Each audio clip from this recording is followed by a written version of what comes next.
You know that feeling, right? That gritty-eyed, foggy-brained exhaustion after you've pulled an all-nighter? We've all been there. It's not fun. But what if we took that feeling and pushed it to its absolute terrifying limit? I mean, really think about it. What if, for some reason, your body just couldn't sleep anymore? What would actually happen to your mind, to your body? And when would that final clock run out? Well, let's find out. We're going to start the clock and see what happens, hour by hour, day by day, as we count down to total collapse. All right, so our journey starts in pretty familiar territory, the first 24 hours without sleep. A lot of us have done this, for school, for work, whatever, but you might actually be shocked at how quickly things start to go sideways. Think of this timeline as our roadmap to ruin. Each one of these stops is a critical failure point where the mind and body just systematically break down. And what's really alarming is how fast it all happens, with one stage just cascading right into the next. And this breakdown, it starts way faster than you'd think. We're not even at the full 24-hour mark yet.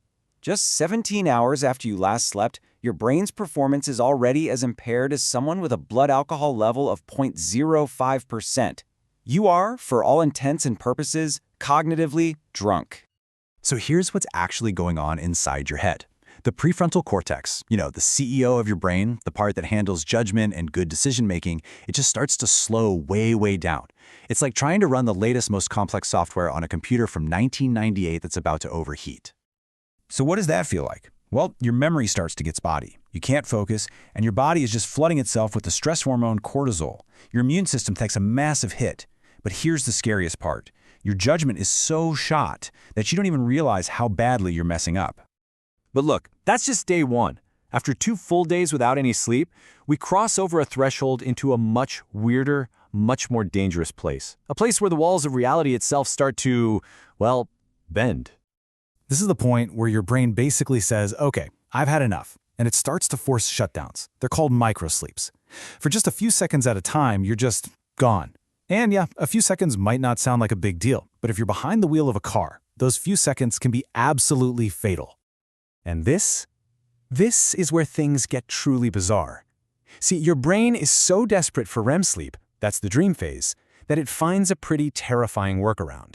It just starts injecting bits and pieces of dreams directly into your waking consciousness.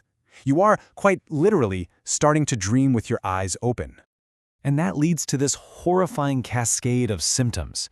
You start seeing figures in the shadows, you hear voices that aren't there, you might even completely disconnect from what's real, having full conversations with someone who doesn't exist. Your body is technically awake, but you are no longer all there. People who suffer from severe chronic insomnia often use that exact phrase to describe this feeling. And it just captures the psychological horror of it perfectly. It's the feeling of completely losing control over your own mind. And now we've hit the point of no return. The damage isn't just in your head anymore. This is a full-blown physical crisis. Your body's core systems are starting to shut down one by one. You can think of it like a series of dominoes. First, your immune system just completely collapses, leaving you wide open to any infection. Then, inflammation starts raging through your whole body. Your hormones go totally haywire, and finally, your heart just starts to give out under the immense strain. It is a total multi-system failure. At this stage, you couldn't hold a coherent conversation even if you wanted to. Your blood pressure is all over the place, your body temperature is dropping, and your body has actually started to consume its own muscle tissue for energy. It's a last, desperate attempt to stay online. So that brings us to the ultimate question, doesn't it? What is the absolute limit? How long can a person actually last? Well, believe it or not, someone actually tested it, creating probably the most famous and most dangerous case in scientific history. 11 days. That is the record set by a high school student named Randy Gardner, of all people, for a science fair project back in 1965. And it's a record that will never, ever be broken, because an experiment this dangerous would be completely unethical to even attempt today. By the end of this thing, Randy was an absolute wreck. He was severely paranoid, which makes sense because the brain's fear center, the amygdala, was just running wild without the rational prefrontal cortex to check it. He was hallucinating, had these uncontrollable body tremors, his mind was just completely shattered. But maybe the most chilling detail of all was this. His cognitive breakdown was so total that at times he completely lost his sense of self.